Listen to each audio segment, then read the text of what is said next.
Hello, Lady Landlords. Welcome back to this week's episode of the Lady Landlords podcast. Today we have a member spotlight. So we have Bridgette today joining us. Bridgette, how you doing?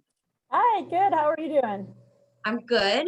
Thanks for joining me tonight. I appreciate you even staying a little late at work. I love the classroom behind you.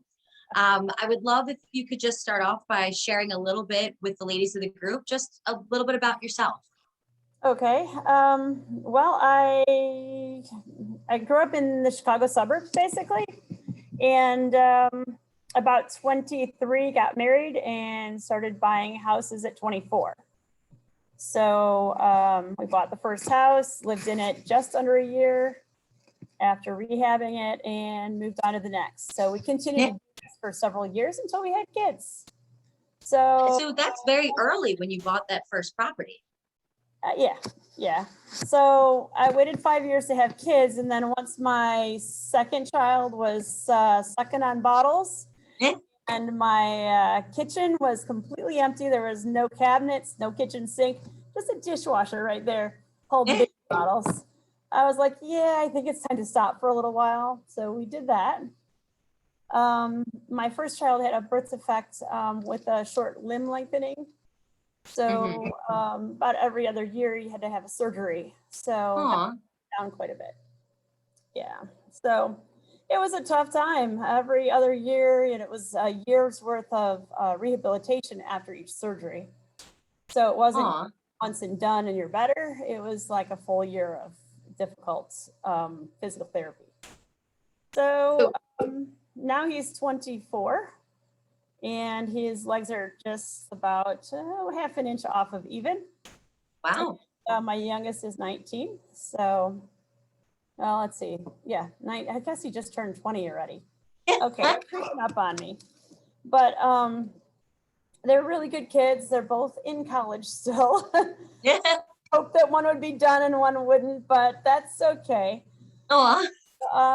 With COVID and all that, things slowed down. So I imagine it's going to be more than 4 years for the second one to get through as well. Oh, that's why your oldest is still in college. With what happened with COVID, it changed kind of his graduation and his classes and things. Yeah, well, he first went and got his associates and he wasn't sure how far he was going to go, and struggled with a couple classes. And then COVID, of course, he didn't have all the classes available, and some teachers weren't there to teach. So when the selections are decreased, it's tough to get the courses you need. So. Gotcha. Now, are either of them interested in real estate investing? They don't really want to say that they are, but they ask little questions here and there, which indicates that they are. Okay. My oldest just got engaged, so I know he wants to find a place to live, but he doesn't want to live in Florida. And my youngest, he says he doesn't want to live in Florida either. So it's going to take a little while for them to decide where they're going to plant their roots. Gotcha. Do you think that they would remember when they were very little and you had them in different houses that you were rehabbing? I know my oldest would. My youngest was 5 when we moved here. So he just remembers really one house, even though he lived in 2 or 3. So, and when you were living in these houses, and since you would live in one, do the rehab, then once it was all ready, would you sell it or would you rent it out? We sold it, and then we upgraded. So we would go from house to house and upgrade within the Chicago suburbs. Okay. What was that like with such little kids and doing a rehab in the same place? I mean, I couldn't imagine how you're saying, having a baby here, but yet not having a kitchen. Oh, yeah. It's a challenge. It sure is. So I was 8 months pregnant when I installed my first kitchen. The kitchen cabinets came in a flat box from, I want to say, Home Depot or Lowe's or one of those. And sat on the living room floor and read the instructions, put them all together. Then my then husband hung a little strip across the wall so that when we took the cabinets and set them up, it would hold the weight of them while we put them in. So when you're pregnant, you can't hold a lot of weight. Yeah, that's amazing that. And was this a skill that you knew how to do, or how did you figure out how to install cabinets? Read the directions. That's a great answer. So these That, were all things that you had to learn, right? of course, yeah. And we both grew up in families that had rentals. So Okay. we had kind of slumlord type rentals. My This is family the had ex-husband we don't like, right? He was the yeah, slumlord, right? a little more upgraded type. So, his family was cleaning out the crack from their toilets, and my family was, trying to upgrade to some really nice carpeting. Nice. Just doing different things, but on both sides related to rentals. Okay. And is that something then that you remember when you were younger? Your parents owning rentals, and you do? Yeah, when I was 5, I got my first stitches right in here. My brother and I were running around a pole in the basement because we were bored to tears. And my hand slipped off the pole and bam, into some glass windows. So Oh no. grew up in it too. I'm sure as a child I ate and inhaled a lot of lead paint. Yeah. I'm pretty sure that was most of us, right? For sure. So is that what kind of gave you and then your ex-husband this idea to buy these properties, rehab them, and then move on to the next property? Or where did that idea come from? My family mostly. Okay. My family my whole life. Mm-hmm. So when my parents split up, I was 5, a little 5.5 maybe. And my mom got one building, my dad got another. My mom rehabbed that one, sold it, bought a 6-unit, Nice. bought a 12-unit, sold it, bought a 20-unit, and so on. So Oh, wow. she owns a couple blocks now, one block by herself and one with my brother, actually. And he's in real estate investing too now, isn't he? Yes. So he used to do pretty much the BRRRR strategy. Mm-hmm. Would refinance and hold and rent. He got divorced about the same time I did. And I had to split everything. So that's no fun. Mm-mm. He decided that he wanted to go a different route. So he's looking at other things now, which I can't really divulge. But Okay. he is, other than, doing things with, like my mom, he's not actually investing with her. He's not really doing any of it with her, but Okay. do own some properties in the same area. Nice. So you started out doing these rehabs yourself. Then it sounds like you said, you kind of stopped really once your youngest was now out of diapers here and starting to walk. So what brought you back around to real estate investing again now? Well, I was married for 20 years, got divorced, living in a house that was rented in Northwest Florida. Okay. And didn't want to keep doing that. I knew better. You don't throw your money at rent, you throw your money at mortgages. And Yeah, I like that. it's a way out of the divorce at the moment. And so I rented for 1 year and was able to clean up my credit enough to actually buy my own home. So before divorce, I actually ended up having to file for bankruptcy. Even after doing all these flips, we moved to Florida and ended up with a really big house. It was, I don't know, somewhere around 6,000 square feet. But it was, it was a homeowner special.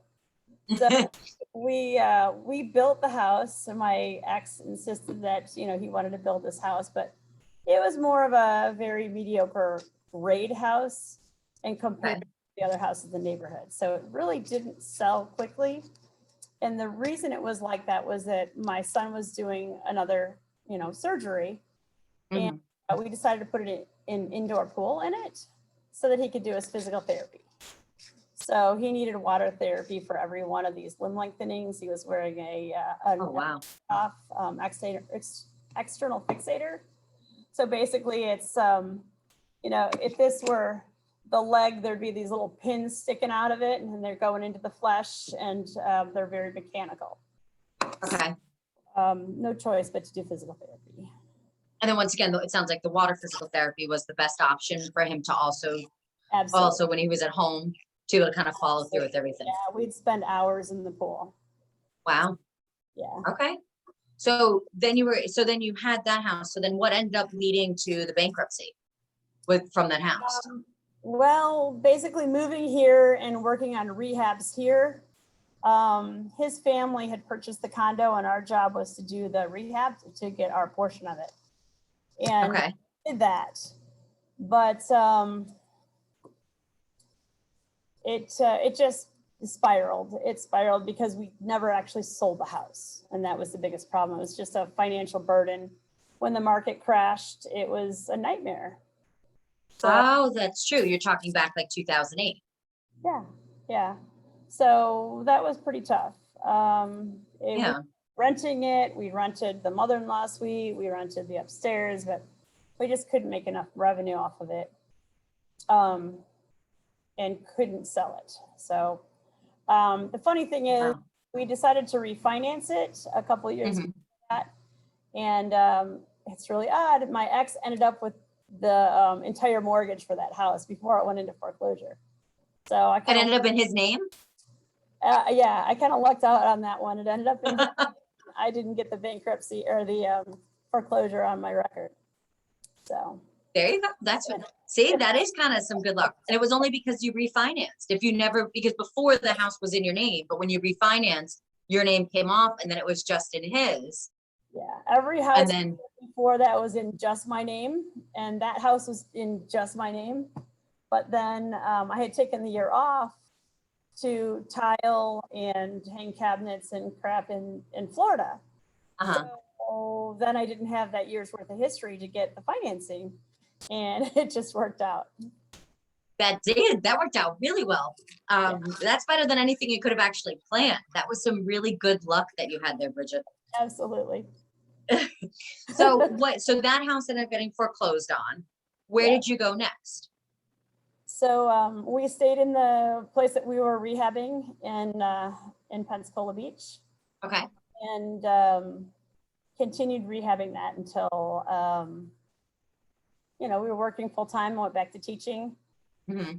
And after that, a couple of years later, I ended up divorced. And the ex just decided he wanted to do other things. So there he is. He packed up all of our things along with me and threw it in my house and took off. Which also kind of sounds like it turned out to be good luck in the end, wasn't that? I don't know. But I spent years sorting his crap, just trying to get rid of it and, donate it. Yeah. But good. That house I was in, the rental house I was in that year, actually got hit by a 50-year storm. Oh, wow. It was that I had a couple things left out in the carport yet. They just lifted up and floated all the way down the street. Wow. Bye, I got rid of some more junk. Exactly. Something else that really happened to work out in your favor. That sounds like it really helped you out.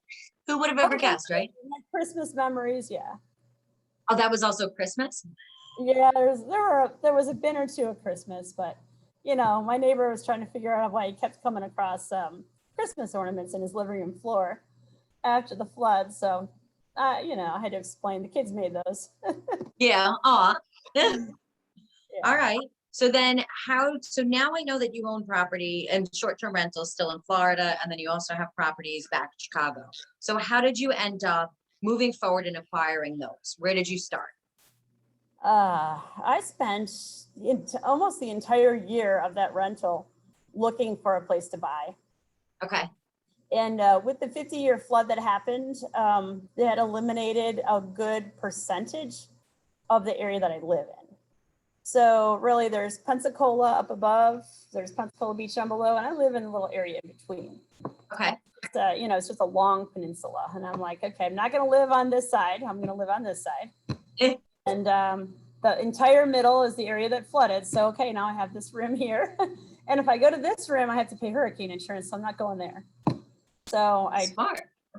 I took the north side of it, which is the best neighborhood here. And just kept looking. And that's where you ended up buying a home. Yeah, there were a couple of houses that I looked at a few times and I'm like, I just can't do it. It's not tall enough. Thank God I didn't, because my son turned out to be like 6'4". Stand up upstairs. Turns out I called a new realtor one day when my mom was in town because she wanted to look with me too. And she real estate so much. And this new realtor that I called actually knew about a property that hadn't been listed yet. Okay. And nobody had looked at it yet. They had to get back to me on how much it was going to be.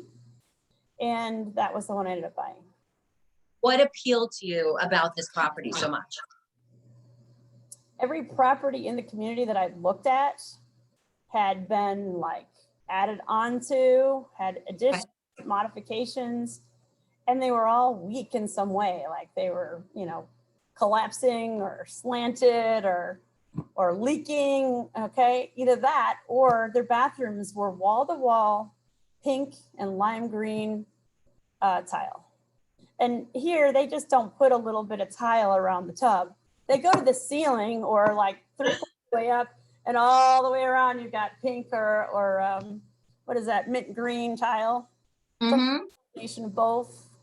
Let's see, you get some puke brown colors and things like that. So I looked at a lot of houses that needed rehab. Okay. House had been updated. And after all I'd been through and all the years of living under construction, I was like, oh my God, I don't want to live like this. So I bought this house and just simply calmly lived in the house for like 5 years. Good. It sounds like you needed this. I did. Yeah. Definitely needed some calm. And then like each night or each weekend, and then in the summer, each day I'd pick plans while I was teaching of, what tasks I was going to get done. And I'd spend, a day cleaning out the gutters and a day caulking around the sunroom and a day doing these different projects, and really got to know my house. But I felt so good when I got the projects done. Really happy about that. And I can do a lot of things by myself. I can't do plumbing entirely, but I can do a lot. Can't do electrical really, but I'm gaining a sense of what to do. My boyfriend recently completely learned how to do electrical other than the main hookups, Good for him. That's a good skill to have. Yeah. Nice little combination here, right? You could still do the other rehabbing, and now he learned the one skill that you don't have. So there you go. Right. And I can do tiling, but I did hire somebody to do one of my bathrooms, and I was so disappointed. It's like, I'll never hire somebody to do tile again. Okay. So these are all upgrades that you made to your personal home, right? Right. So what happened was my personal home, my boyfriend was Airbnb-ing out of his 2-bedroom apartment, first of all. So the second bedroom and the second bathroom, he was Airbnb. Okay. So he got familiar with Airbnb, and he has some friends that are really good at it, that Airbnb full houses. And he's like, well, why don't we do an Airbnb? And he tried for a year to convince me, we could do 3 units in this house. We could do this and this and this. And I'm like, that just chops up the house. I don't want to do it. Then I was like, but if we did it this way, all of a sudden I had ideas. I'm like, oh my God, that actually works. So when COVID-19 hit and schools were closed, not last year, but the year before, he was going to nursing school actually, and I was teaching from home. So he did his nursing school off in the master bedroom, and I did my teaching in the office. And we'd get together after 5, usually, sometimes 5:30, 6, and would work on projects. So we started our first suite. Fortunately, the layout of my house, the reason the people before me sold it was they had tiny kids. I had big kids. My oldest was in his teens and in high school, and the bedroom on the far end. So the bedroom on the far end had a bathroom with it. And then right behind it, it had a storage room, which I knew had to be a solution for that, right? They're a little weird storage room. And it's like, other than putting pictures in it that you don't want to put in the garage, what good is it? So we got creative. We took there were some built-in cabinets in the bedroom and just wide enough for a door. So 36 inches was perfect. So we ripped those out. I had extra flooring from another disaster I had in the house. But I had some extra flooring, and we just filled in the holes. with the metal flooring. The last owner left me like 5 scraps of wallpaper. We put it on the walls in that little area and open it up with a door. Now the storage room became an entrance for Airbnb. So it has its own entrance out the end of the house. So then they have their own entrance, a bedroom, and a bathroom, right? So Do they have a kitchen up? You come in, the entrance is actually a kitchenette. Oh. So there's, mini fridge, coffee pot, microwave, the basics, but hotel style because there's no kitchen sink. Okay. Then you go through our new doorway and end up in the bedroom. And from the bedroom, you go to the hall and there's a bathroom right there. And so we put in another door in that hallway. We just blocked off the hallway with the door. And bam, we've got Airbnb suite. Perfect. So then now so you took your single family home that you're living in. Now you have your side where you're living in. Now you have this other Airbnb suite. Right. Nice. What do you do next now? Oh, create a couple more.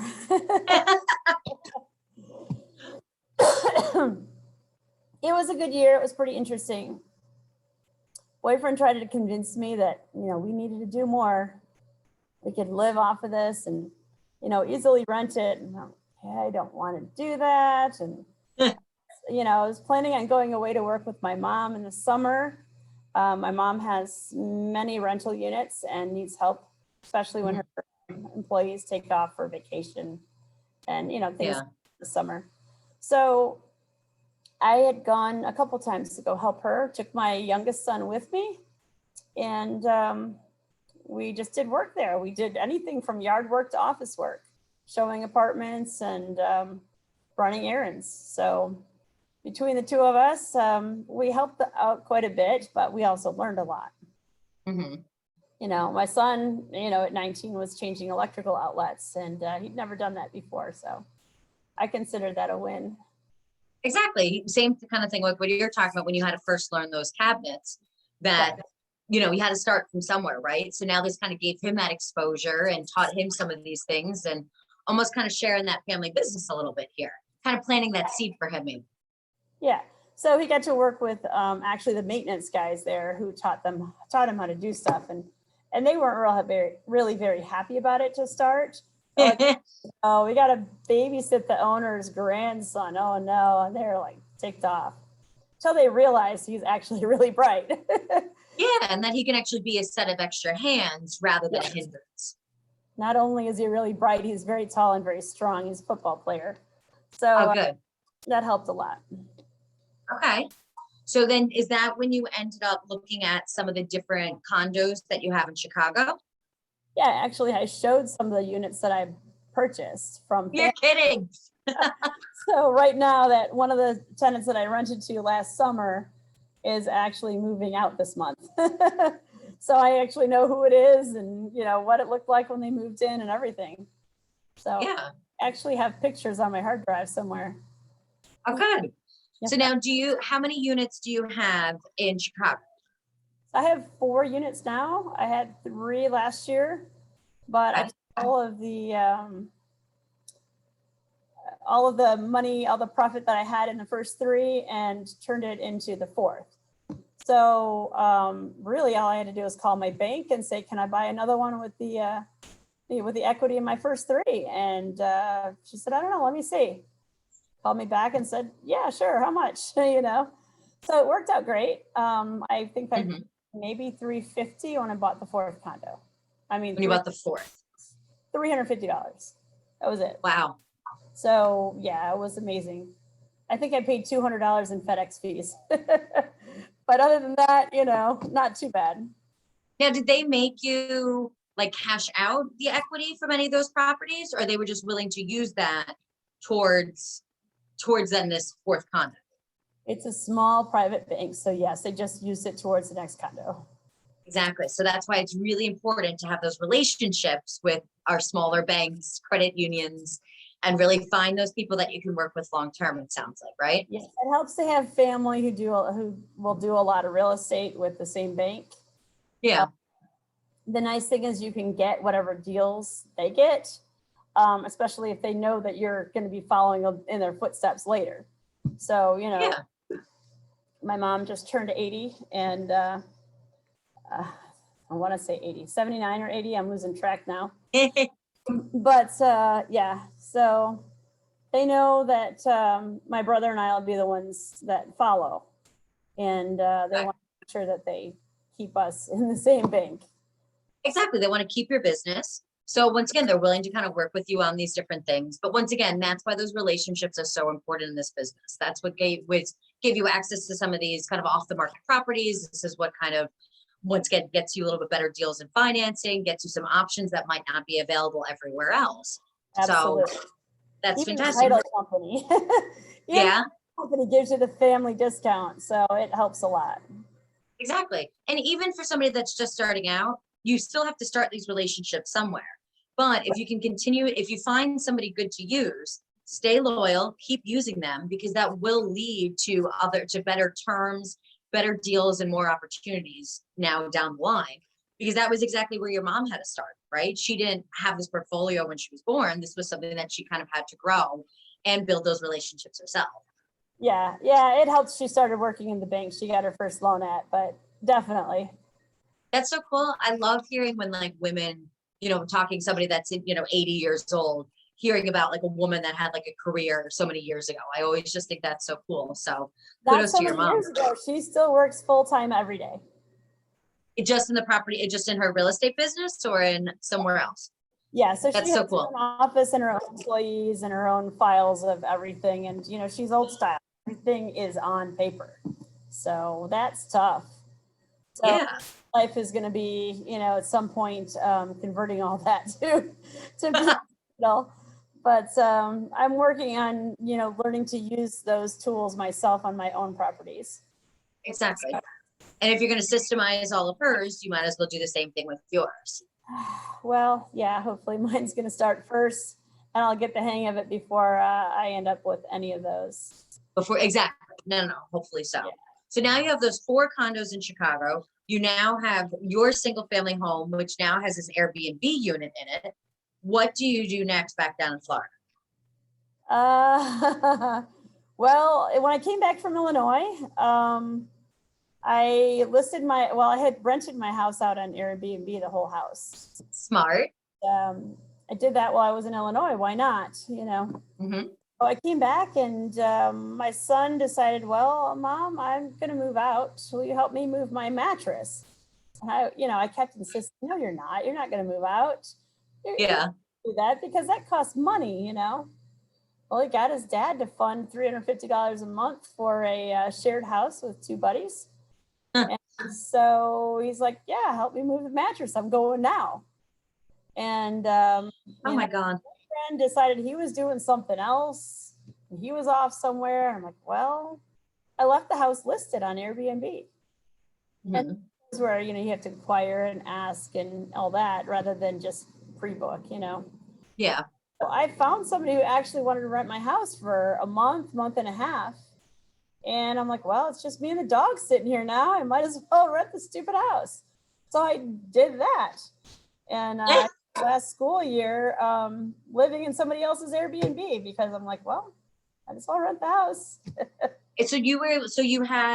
You rented then the main portion of your house for that like month and a half. You went and lived in then an Airbnb that I'm assuming cost you less money than what you rented yours out for. And did you still you still had that Airbnb unit in your house, right? Yeah. So was that rented along with the house all as one piece, or did you still rent the Airbnb suite out separately? Oh, yeah. Why would you do that? No, I just want to make sure we are really clear because the creativity of what you did with the single family house just absolutely amazes me. Oh, yeah. Yeah. So I have many options now. I have a sunroom that can be an Airbnb suite, and it's been the most popular thing ever. So over the summer, we had some drainage issues. We had a lot of water going into one area of the yard. Mm-hmm. Let's see, spring break, we did drainage. So we put in like 9 drains between the house and the neighbor's house because the neighbor's house was draining in my way and my house was all draining that way. And it was creating a big problem. So we put in tons of big, huge tubes of drainage. Okay. We picked it all the way out around the back of the house, and we made a little rock pond, basically. And there's a little spout in there, and everything pumps into the little rock pond. It's just a drainage spot. But now it's not up next to my house. So while we were doing that, we put in a pergola, and we did a few other things. We put in some flooring, a kitchenette, raised bathroom, and now, boom, I have one more Airbnb. So now your single family home has 3 different units, right? You have your There's main the house. and then there's 2 units.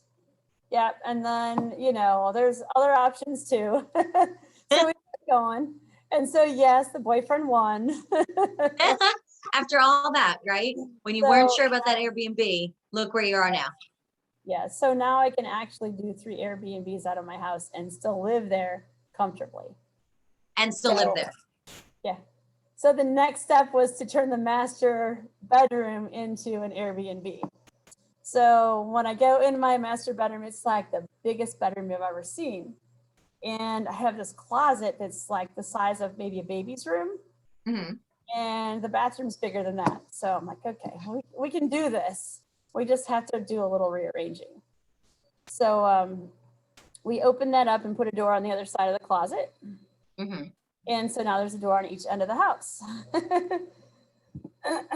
So it can be one Airbnb between the sunroom and the master because there's a between, or it can be 2 suites on that end. So how do you list those like on Airbnb? Do you share that there are like options of how people can take either these 2 units or have them separate? Do you make that clear, or do you kind of decide which way you're going to rent it out? I haven't done that yet. I haven't offered them as combined. I'm pretty happy renting to just couples. Mm-hmm. So I consider it not kid friendly. Okay. All of the drainage area has rock around it. Yeah. So put toddlers out there, kids that want to throw rocks. Well, now they're going to throw it into the glass room, into my new fresh sod and all that. So I'm like, I just don't want to deal with that. Yeah. So things are just listed as couples only. Okay. It can be 1 or 2 people, and I'm happy with that. Exactly. So then you don't have that many people kind of in and out on your property, still kind of limited, especially now that you have all these different Airbnb suites hanging off the sides of your house. Yeah. So it's all good though. I love my master suite. I love my master bedroom. So, I'm not sure that's going to be rented out all the time, but it's a good way to have some options. And if you go away again, or you go visit your mom for the summer, or something changes, that's really nice that you have that availability and you could make that happen really, really easily. Right. So it was a lot of work to do that, but somebody decided they wanted wallpaper in this master bathroom. That was the biggest problem, is taking that wallpaper off. Who the heck does wallpaper anymore, right? Yeah, and then in your bathroom. Yeah. Yeah, it was in the master closet, and it was like avocado green and yellow, and matching shelving units, like like the closet fitters or closet designers or whatever.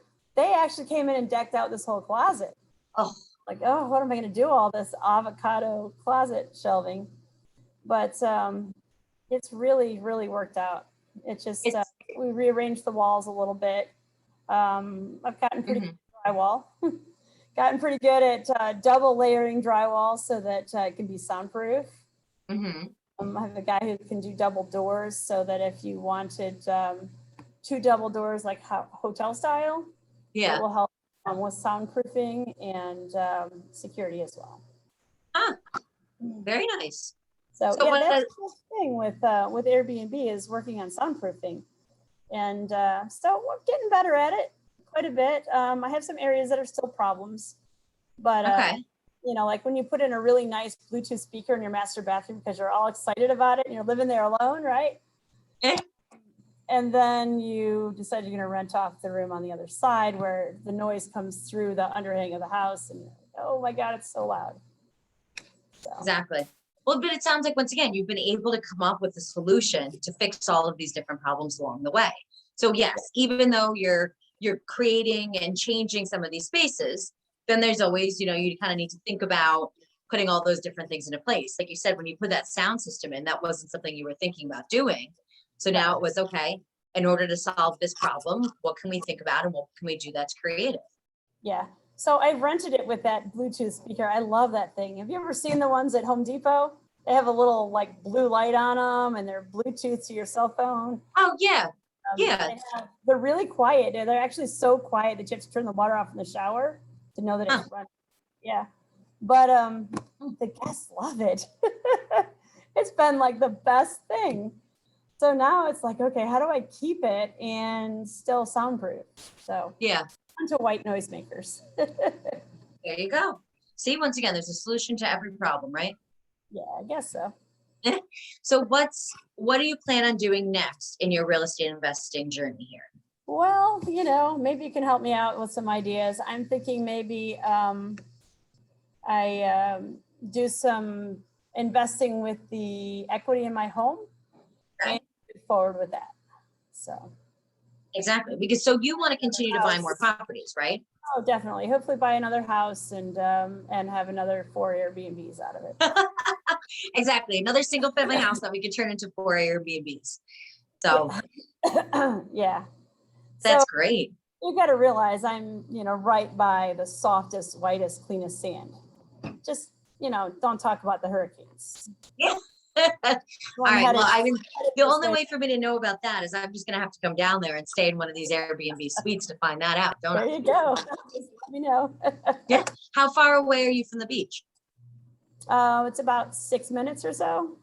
About 6 minutes, maybe 5, maybe 7, but somewhere around 6 minutes.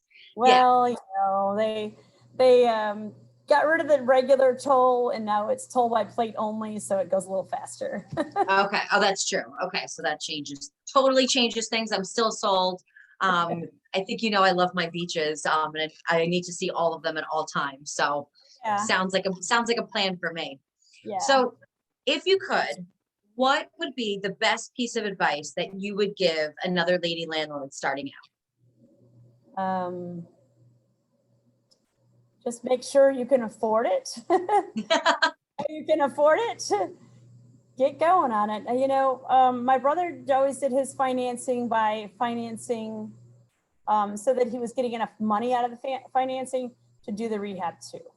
And I think that when I go to do my financing, I'll be doing the same as include the repairs in the finance to get enough money to get it done. I know the Burr method is, you know, refinance afterwards. But with some of the small private banks, you can do some different things that don't involve entirely refinancing. So I think there's some shortcuts you can do there. There's some shortcuts there. And once again, as we kind of talked about earlier in this episode, there might also be some different types of terms or different interest rates using a small local bank rather than like the hard money kind of lender route, which is usually why people are refinancing, just because their interest rate is so high that they kind of need to get out of those types of loans. Definitely refinance fast. That's my first advice. Yeah. Fast. So yeah, I first refinanced the 3 condos before I even thought about using the equity to do the 4th one. And then I refinanced my house too, because the local banks, boy, they can do good things. Exactly. And right now in this, I guess we're still in pandemic world. We're almost post-pandemic world, I guess. But in this time, really those small local banks probably are more your friends. A lot of the larger banks, like your Chase, your Bank of America, they aren't giving these, you know, personal lines of credit anymore. They're not working with you on certain things. They don't have the flexibility that small mom and pop local bank would have. Yeah. My first loan was interest only, and you just kept flipping interest only loans. I think it was the first 4 houses. So you can't do that anymore. Nope. That was a one-time special. But you lucked out. And once again, then also a lot of those interest only loans are kind of what then led to 2008. So yes, I don't think that a lot of them are going to be coming back anytime soon. But it's really kind of seeing like, what does the economy look like at this point in time? What can we do to make things work? And then moving forward with it, right? Right. Yeah. It's funny because when I look back at, different stories of people I've known, it's like that year of 2008, just, everybody was just down and starting over after that, Yeah. So like you tell your story and you did the same thing. You started over, stuff happens. Sometimes you do have to start over, and it's really hard to get the credit rate back where you want it. So I would say maybe fix your credit. That might be a good thing. And definitely read some books on, credit fixes and credit repairs and all the little ins and outs, because that makes a huge difference. Yeah. No, you're right. And once again, that kind of fits into, as real estate investors, we are the CEOs of our business here, right? So we need to think about things just beyond the house. We need to think about the maintenance, the repair, the systems, right? As we were talking about digitizing files before, we need to think about what our credit's going to look like. All of those things kind of create this round, holistic business that really is real estate investing. Yeah. Yeah, so there's little pieces, I never really had an accountant other than, once a year I'd go in and say, here's my stuff. But at this point, I'm finally getting to the point where I'm going to have an accountant that I can, fill in the paperwork every month and make sure everything's handled. So exactly. I don't like it. It's been like a month of pulling my hair out, trying to get all the numbers down. And yeah, I still don't have them all down, but I'm close. You will. You're going to get there. And once again, this is just another system that you're going to be putting in place that's going to really help out, and it's going to make your investment journey smoother moving forward. So, Bridgette, any last pieces of advice for our listeners today? Just don't hesitate. Dive in, but have a plan. Exactly. Have a plan, execute, right? Yeah, definitely. Well, Bridgette, thank you very much. I appreciate you so much for taking the time and sharing your story for today's Lady Landlords Member Spotlight. If any of our listeners out there are in need of help creating their own plan, feel free to check the show notes and learn more about the Lady Landlords Mentorship Program, and shoot me a message and I'd be happy to go over your specific situation and see how we can get you started. As Bridgette said, start today, not tomorrow, on your real estate investment journey. Bridgette, thank you so much for being our guest today. Thank you.